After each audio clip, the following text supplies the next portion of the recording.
So morning, here we are up in Penrith, and greetings from my bedroom, hotel bedroom. Good morning, good afternoon or good evening. My name's Kevin. As you might know, I'm sorry I haven't got the introduction on these next few days of videos, but I'm reading out letters that my dad wrote to himself, really, 26 years ago in 1999, just to mark the turning over of the millennium. So he wrote a letter based on his reading of the newspapers, watching the news, that sort of thing. A couple of controversial subjects for today, because the first one really is something that there was a big having a court case with Prince Harry, who's just won a massive libel payout from a local, well, not a local, but a national newspaper group. And it goes way back to when his mum was around, sadly, but he's got an out-of-court settlement. So today, Dad was commenting on a survey that said something like 77% of politicians and nearly as many newspaper folks, the general public, did not believe what they said. And my dad was just relaying the fact that he was a journalist for sort of 36 years, local, national, international, because he wrote for a paper in the States for a while. And his view was that why it says, don't always believe what you read in the papers is, an old joke.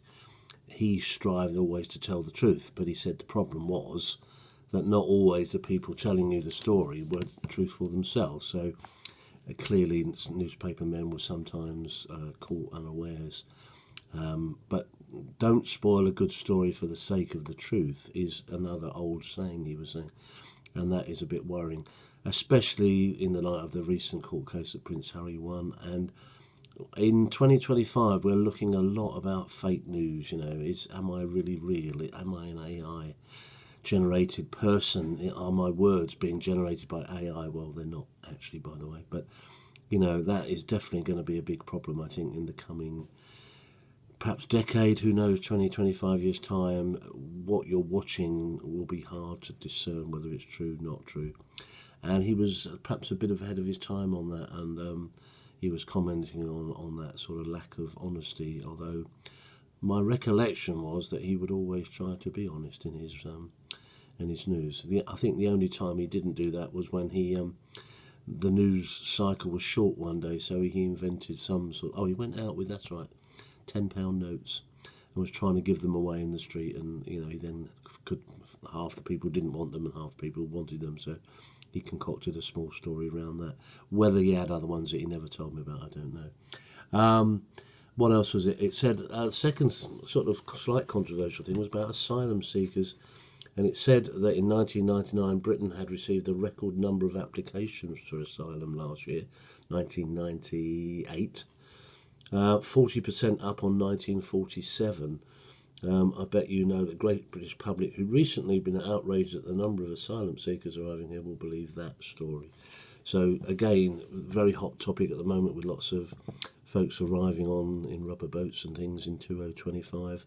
What that will be like in another 25 years, if you're watching this, I don't like to think, really. We'll see. But he had two things. So the probity of journalists and asylum seekers numbers rising in 1999. His PS for today was: doctors claim that laughter is linked to the feeling of relief. You won't laugh at a man slipping on a banana skin, but you will when he gets up. One day they will discover that it's easier to laugh than to cry. No, that's possibly true, isn't it? Anyway, I hope this finds you well, and thanks for tuning in if you do, or subscribing. Really much appreciated. It's just a small way of tribute to my dad, who spent every day for 365 days watching the news. I'm sure he enjoyed it. I do remember him getting quite a measure of pleasure from doing so. Anyway, thanks for watching, and my there you go.